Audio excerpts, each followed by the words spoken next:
What's going on, everybody? Welcome back to my YouTube channel, Let's Talk Tottenham, and today we're going to be looking at the news. So I wanted to start out with this first article about Moussa Sissoko. It's written by David Heitner with The Guardian, and it says, Moussa Sissoko believes Tanguy Ndombele can repay Spurs' faith. So just wanted to read a couple things. It says here, Sissoko is close to Ndombele, for whom Spurs paid a club record fee to Lyon last July. It was widely reported at 55 million, but is now believed to have been closer to 60 million. Sissoko had previously played with Ndombele for France, and he was always going to look out for him in North London. But it is easy to see that the parallels in their personal stories have helped to deepen the connection. If you remember, Moussa Sissoko was a club record fee as well when he came in from Newcastle on deadline day, and his first season was rough. So you can imagine the two being international teammates, and Moussa has said this from the very beginning. He's kind of taking Ndombele under his wing as an older brother and helping him learn the ropes. It does seem fitting that Moussa is helping him because this has not been a good first season for Ndombele. And to be honest, I don't really know if that's so bad. I remember Mauricio Pochettino saying that he felt like it might take a year or even 2 years for Ndombele to really get his feet set in the Premier League. So it's not really so surprising, although to him it's been a surprising season. He came in expecting to play under Pochettino, ends up playing under Jose Mourinho, and those are two very different characters for managers. Just to keep reading a little bit further in the article, it should be pointed out that Ndombele has won the respect of his teammates through his ability in training, and if Jose Mourinho has criticized him in public mainly about his poor fitness record, the theory is that it is only because he cares about him. The manager knows what he could bring. When Mourinho stops caring, that is when players ought to worry. Going on down here, Sissoko is preaching patience. Tanguy's first season has not been easy for a lot of reasons, he says, but I speak with him nearly every day. I play with him in the national team, so I know him well. I told him just to stay calm, keep working every day, and his time will come. I just worked very hard at training when times were tough at Spurs, and things changed. We all believe in Tanguy's quality. He has come to another country, another culture, another style of football, another league. He doesn't speak the language, so there are a lot of things. I'm sure he will be a success at the club. It's very helpful to have someone with whom you can speak every day and who speaks the same language. Even outside of training, at the moment, it is difficult because of the social distancing. But I'm trying to be with him and do some stuff together. It is important to have someone next to you and trying to show you the city. I love this. I love that Moussa Sissoko has lived it. He knows what it's like to be record signing, have a rough year, and there is something I think very unique about bringing this younger guy into the city, into the team, being with him, and certainly, like he said, with social distancing and things like that, it might not be as usual in terms of hanging out and stuff, but this is what you would hope from a good teammate. And yeah, Moussa has come a long way, and he has become, he started out as, I remember the chants being, who needs bail when you've got Sissoko? And it was, sung at Sissoko's expense.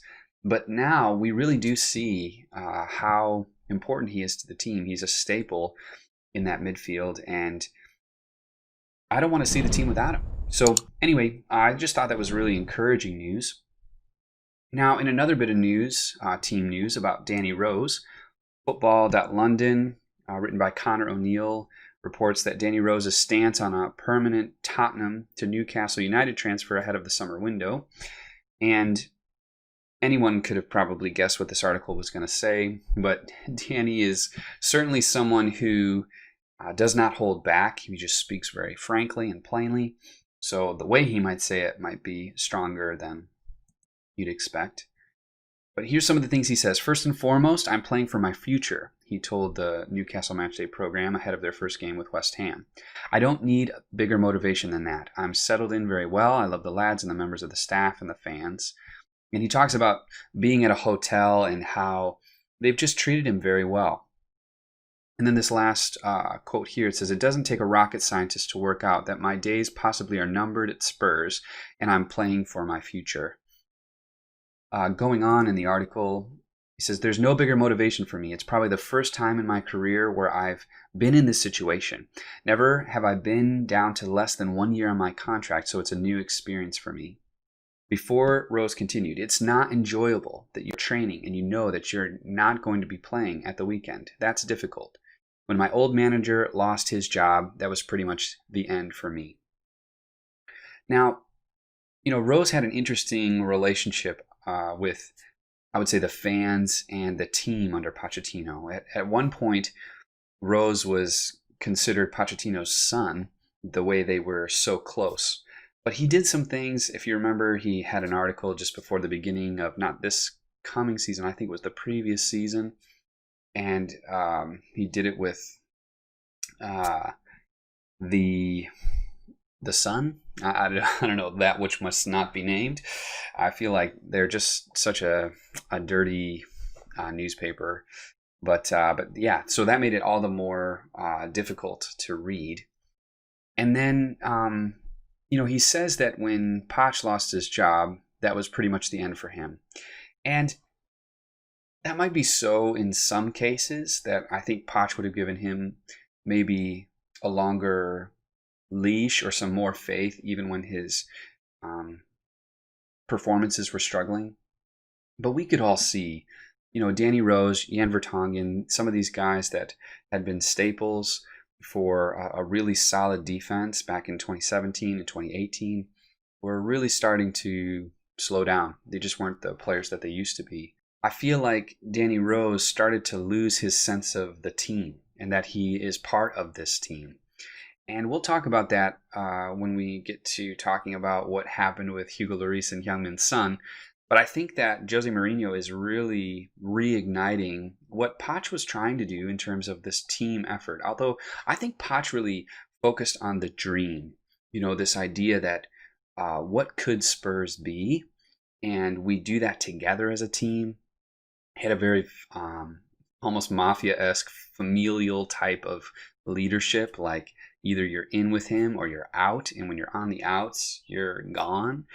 So maybe that's what Danny's referring to here, but I just feel like Mourinho is forging a different kind of mentality with regard to team, and we'll start to see that in some of the other things we'll be looking at today. So if you watched the game, you probably saw that there was an incident right around halftime where Lloris came like right after Sonny. And what seems to be the issue was that Son kind of, I think it was Richarlison, he didn't pick him up, and he got a great shot on goal just before halftime. And so Lloris just kind of came out and was angry. I mean, I think he even tries to shove Son at some point. And at first, you kind of wonder, like, dude, what's going on? Are things falling apart? And I saw some people tweeting, like, how embarrassing this was and things like that.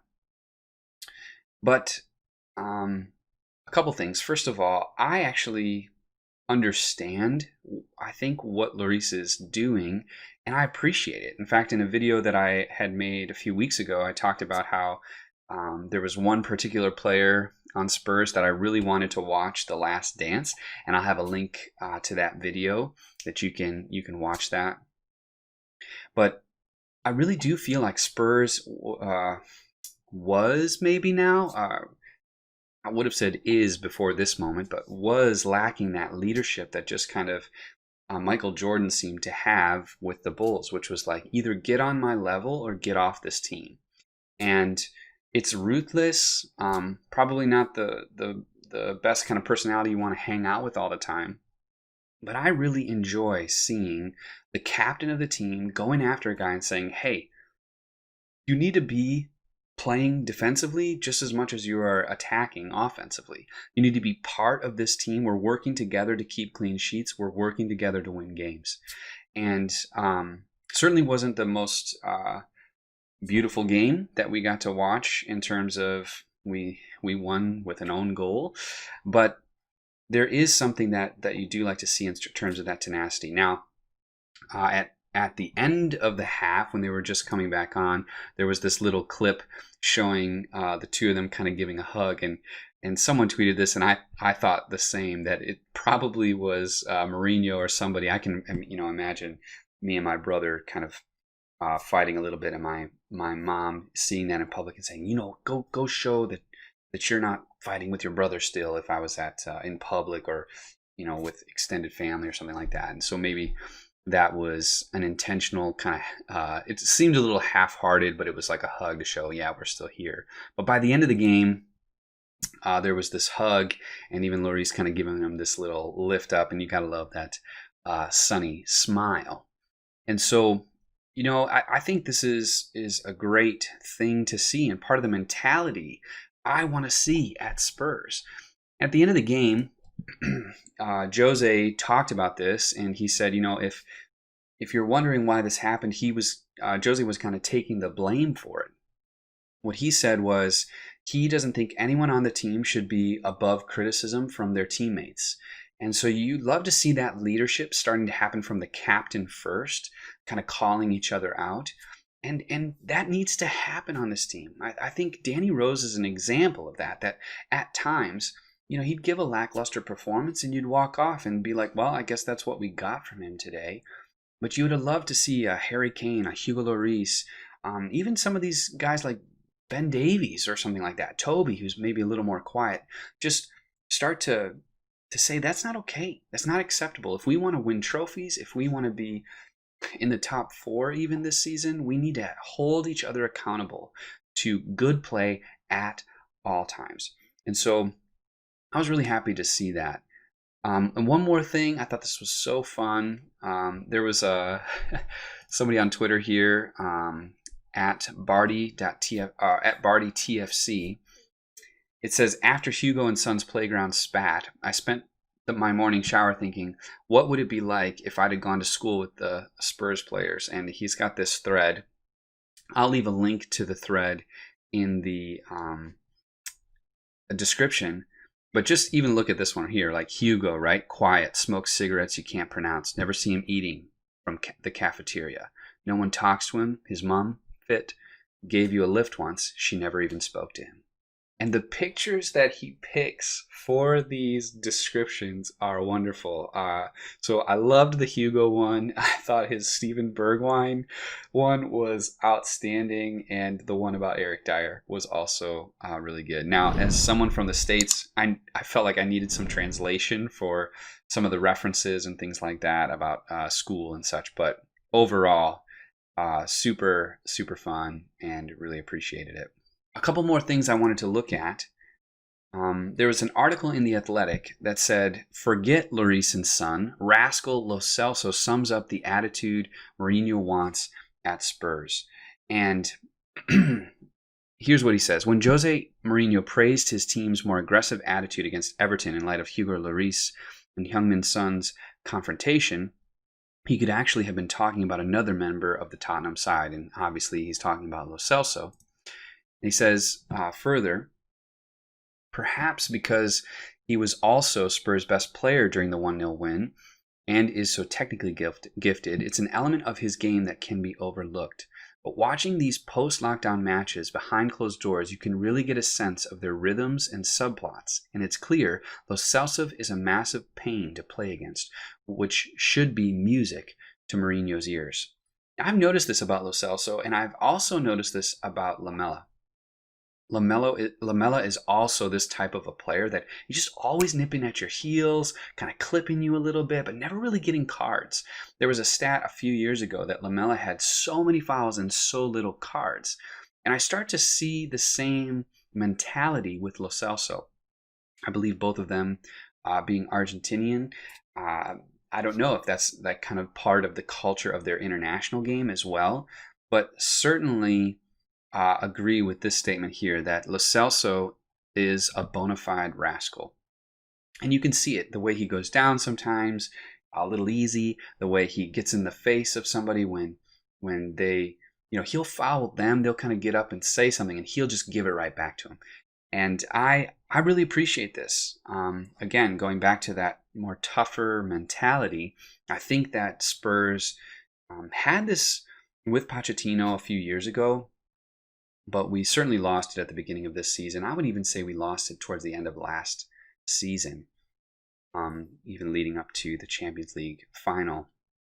So, love to see this. Thought it was a great article. Again, all of these articles, I'll leave links in the description down below. Now, I want to talk about one more article that actually came out today by Dan Kilpatrick. And Dan is usually pretty level-headed writer. I follow him on Twitter, and yeah, he's not giving you transfer rumors and such that are too far out there, that are, kind of pie in the sky stuff. And today he wrote, Barcelona approached Tottenham over Tanguy Ndombele and Ryan Sessegnon part exchange deals. And I believe what he says in the article is that it would be players plus cash. And you have to wonder if Dan's saying this, was this a real thing that happened? And I can understand why Barcelona has interest, right? Because it looks like he's struggling in his first season. It's obvious how much talent this guy has. And so maybe they're saying, we'll give you much more playing time right out the gates if you come and join us. Now, Ryan Sessegnon, on the other hand, I wouldn't want to see him go. He's so young.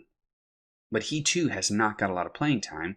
And there were some articles today talking about giving him a loan so that he could have some opportunity to play. Now, there were people that were talking about, Messi has to be included as part of this deal and some other things as well. I believe De Jong was somebody that, if there was an exchange, they would really want to see him included in a deal. I don't know. I think this is, even from Dan, this feels a little far afield from what could actually happen. I don't see us wanting to give up Sessegnon for sure. And even though Ndombele is a little bit out of favor with Mourinho, I think Mourinho believes in him. And going back to that article that we looked at before, it's when Mourinho doesn't care that you should be worried that you're going to be moving on. We saw that with Danny Rose. So anyway, just wanted to bring these up because I think it would be interesting. If this was to happen, who would you want to see come to Spurs from Barcelona? Would it be someone maybe a little older but with amazing talent like Messi? Would that even happen? He's played every bit of his career with Barcelona. I can't imagine him leaving for London. But yeah, what are your thoughts? What would you like to see? Do you have any transfer thoughts for this summer? Do you think that we're going to splash a little bit of cash? Do you see Lucas Moura leaving? I've heard some rumors about that. Obviously, Eric Lamela might be leaving. And Juan Foyth and some others. So, yeah, who do you think is going to stay? Who do you think is going to go? What do you even think that we need in our squad? I know the season's not over yet, and I'm still hoping, against hope, maybe that we'll have some European nights. But I'd love to hear your comments and your thoughts. And yes, as ever, it was great talking with you.